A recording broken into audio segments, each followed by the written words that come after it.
Selamat pagi sahabat sukses sekalian. Di episode kali ini saya akan sharing tentang kegagalan bisnis yang pernah saya lakukan. Saya gagal berkali-kali, puluhan kali, tetapi tidak pernah berhenti. Kalau ada yang bertanya kepada saya, apa rahasia bisa bertahan sampai hari ini? Jawabannya bukan karena saya selalu berhasil atau karena saya hebat. Justru sebaliknya, saya gagal berkali-kali. Tahun 2003 sampai 2004, saya mencoba berbagai usaha, mulai dari MLM, jualan sandal, ikut belajar jadi I.O. pelatihan hipnosis. Waktu itu saya berpikir, semakin banyak mencoba, semakin besar peluang berhasil. Nyatanya tidak semudah itu. Modal yang saya kumpulkan sedikit demi sedikit habis. Keuntungan tidak pernah benar-benar terasa. Bahkan beberapa usaha tutup sebelum berkembang. Rasanya malu, kecewa, dan sempat berpikir mungkin saya memang bukan orang yang berbakat berbisnis. Tapi hidup terus berjalan. Tahun 2004 akhir hingga 2005 saya kembali mencoba. Saya menjadi I.O. tempat lain, membuka konter pulsa, hingga berjualan agen jilbab Rabbani di dekat UIN Ciputat. Lagi-lagi hasilnya belum sesuai harapan, bukan karena produknya jelek, tetapi karena saya harus menerima SK mutasi kerja di Aceh. Usaha yang mulai berjalan terpaksa saya tinggalkan. Saat itu saya sadar, dalam bisnis ada istilah cash flow.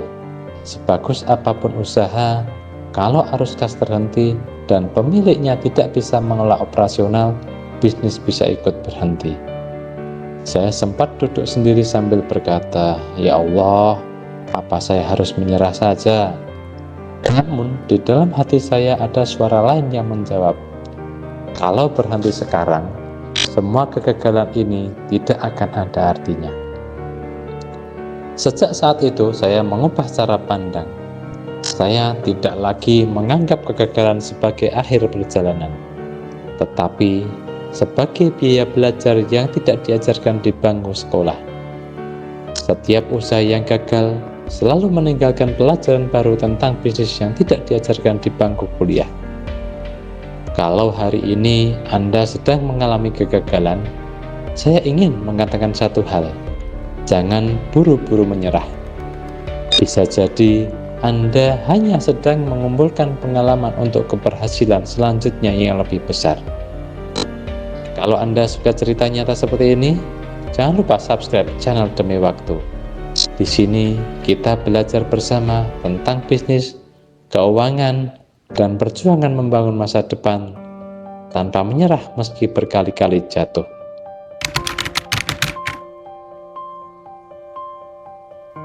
Tahun 2006, saya kembali mengumpulkan keberanian. Saya membuka konter HP dan mencoba merambah bengkel mobil. Dalam pikiran saya waktu itu, kebutuhan masyarakat terhadap komunikasi dan kendaraan pasti terus meningkat.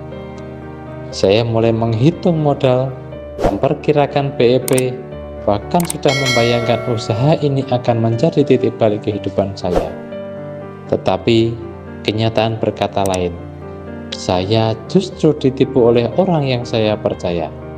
Sebagian modal hilang begitu saja. Rasanya bukan hanya sakit karena kehilangan uang, tetapi juga kehilangan kepercayaan kepada orang lain. Saya sempat berkata dalam hati, kenapa setiap kali mulai maju selalu ada ujian? Saya tidak mau berlama-lama meratapi keadaan. Saya kembali mencoba peluang lain. Saya mencoba berjualan kerupuk, kaos souvenir, hingga warung gudeg. Syukurlah, kali ini usaha mulai menunjukkan hasil. Saya sempat menikmati keuntungan dan merasakan bagaimana rasanya bisnis menghasilkan profit. Namun, lagi-lagi kehidupan memberi kejutan. Saya harus pindah ke Jakarta, sehingga usaha tersebut terpaksa saya take over ke orang lain. Tidak lama kemudian, awal tahun 2007, saya membuka wartel, jualan pulsa dan snack. Awalnya lumayan, tetapi perlahan pelanggan berkurang karena tren berubah. Handphone semakin murah, tarif telepon semakin terjangkau, orang tidak lagi datang ke wartel, dan penjualan voucher pulsa semakin sengit persaingan harganya.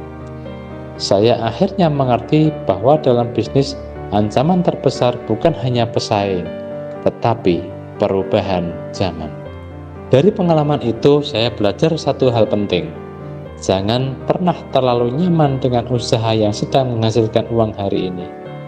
Dunia terus berubah, teknologi berkembang, dan perilaku konsumen ikut berubah. Sebagai pengusaha, kita harus terus belajar, membaca tren, dan berani beradaptasi sebelum dipaksa keadaan. Saya memang kehilangan beberapa usaha, tetapi saya tidak kehilangan semangat untuk mencoba lagi. Karena saya percaya, selama kita masih mau belajar dan bangkit, kegagalan hanyalah bagian dari perjalanan menuju keberhasilan yang sesungguhnya.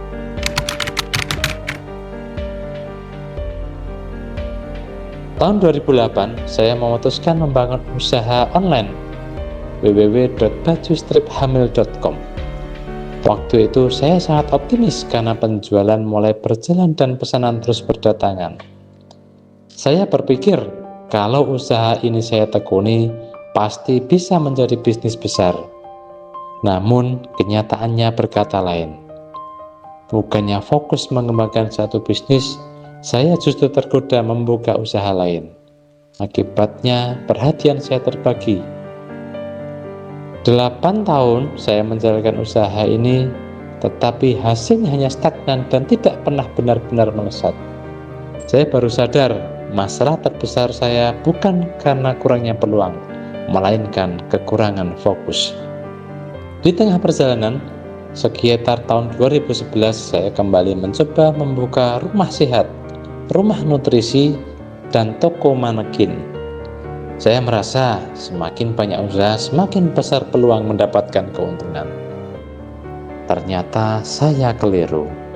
Waktu, tenaga, dan modal saya terbagi ke banyak arah. Saya mulai kewalahan mengawasi operasional, pelayanan pelanggan menurun, dan keputusan bisnis seringkali terlambat. Saya masih ingat pernah berkata kepada diri sendiri, kenapa saya bekerja semakin keras, tetapi keuntungannya tidak ikut bertambah. Saat itulah saya memahami istilah opportunity cost, yaitu kerugian yang muncul karena kita memilih terlalu banyak kesempatan hingga kehilangan peluang terbaik yang sebenarnya ada di depan mata. Dari pengalaman itu, saya belajar bahwa seorang pengusaha tidak harus mengerjakan semuanya sekaligus. Jauh lebih baik membangun satu bisnis sampai memiliki sistem yang kuat, arus kas yang sehat, dan laba yang stabil, baru kemudian berekspansi. Fokus bukan berarti membatasi mimpi, tetapi memberi kesempatan agar satu mimpi benar-benar tumbuh besar. Sejak saat itu, saya mulai mengubah cara berpikir. Saya tidak lagi mengejar banyak usaha, tetapi fokus mengejar kualitas dalam setiap usaha yang saya jalankan. Ternyata, ketika fokus meningkat, peluang untuk berhasil juga ikut meningkat. Tahun 2013 hingga 2014, saya memberanikan diri masuk ke bisnis distributor gula. Di atas hitungan, bisnis ini terlihat sangat menggiurkan. Volume penjualan besar, permintaan yang tinggi dan rutin, dan saya sempat membayangkan keuntungan yang juga besar. Saya mulai menyiapkan modal kerja kongsi dengan beberapa teman karena modalnya cukup besar, MOU dengan pabrik besar, menyiapkan jalur distribusi, hingga memperluas jaringan pembeli. Namun, setelah benar-benar terjun, saya baru merasakan kerasnya bisnis komoditas. Persaingan harga sangat ketat, kebutuhan modal terus membengkak. Sementara permainan pasar tidak selalu bisa ditebak, karena ada permainan atas. Saya berhadapan dengan pemain-pemain besar yang sudah menguasai distribusi.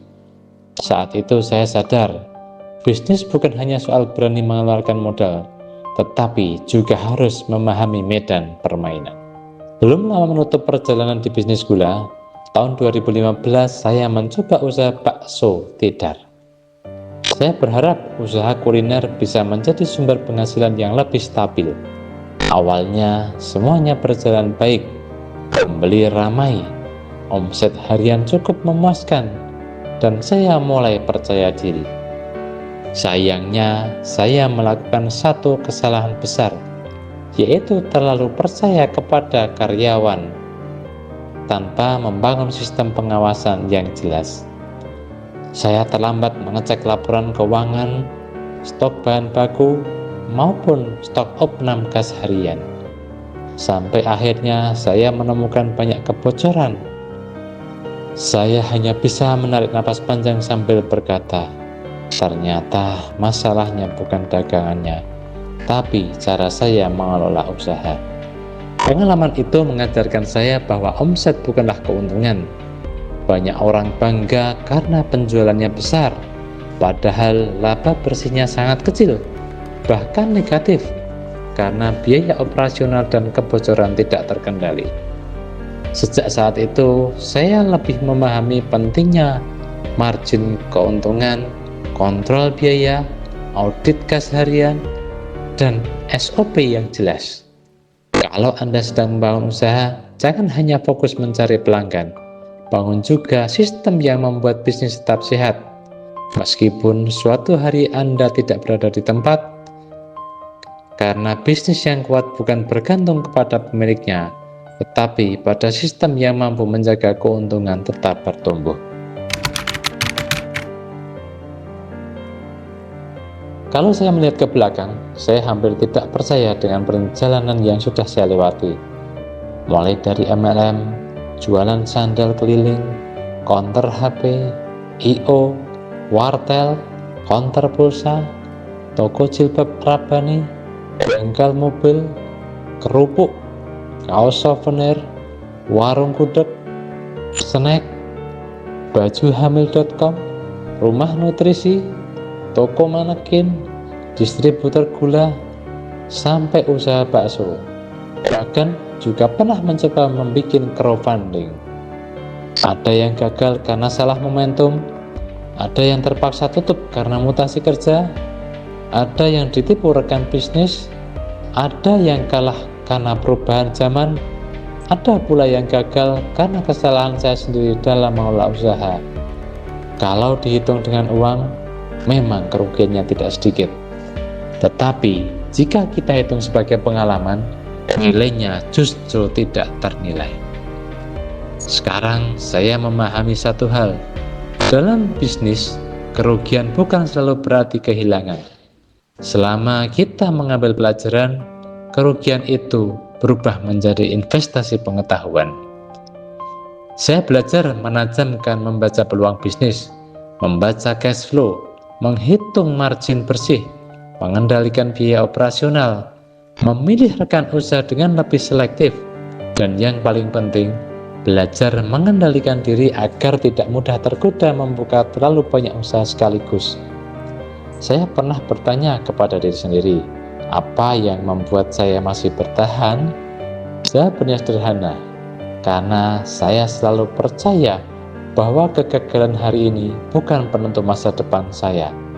Selama kita masih mau bangkit, selalu ada peluang untuk memperbaiki keadaan. Kalau hari ini Anda sedang mengalami kegagalan dalam usaha, jangan merasa sendirian. Banyak pengusaha sukses memulai perjalanan mereka dengan jatuh berkali-kali sebelum akhirnya kokoh berdiri. Jangan takut memulai lagi, jangan malu belajar kembali, dan jangan berhenti hanya karena satu atau dua kegagalan. Saya berharap cerita saya bisa menjadi semangat bahwa setiap orang punya kesempatan untuk sukses dan bangkit lagi. Kalau Anda suka konten seperti ini, jangan lupa subscribe channel Demi Waktu. Di channel ini kita belajar bersama tentang bisnis, keuangan, investasi, dan kisah nyata perjuangan agar kita semua bisa menjadi pribadi yang lebih kuat, lebih bijak, dan lebih siap menghadapi setiap tantangan hidup. Sampai jumpa di video berikutnya, demi waktu.